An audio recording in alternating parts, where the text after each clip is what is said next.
Find My iPhone is a useful feature for locating lost or stolen devices. However, there are situations when you need to turn it off, such as when selling or giving away your iPhone.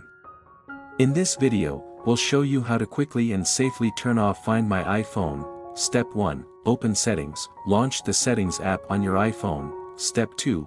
Access your Apple ID. Tap your name at the top of the screen. Step 3. Find My. Scroll down and select Find My.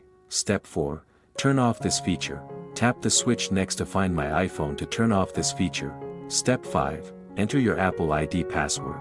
You will be prompted to enter your Apple ID password for security. Final step. Confirm. Tap Disable to complete the process. So, do you know how to turn off the Find My iPhone feature?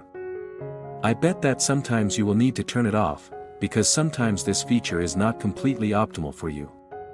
But if you use it, it will help you a lot.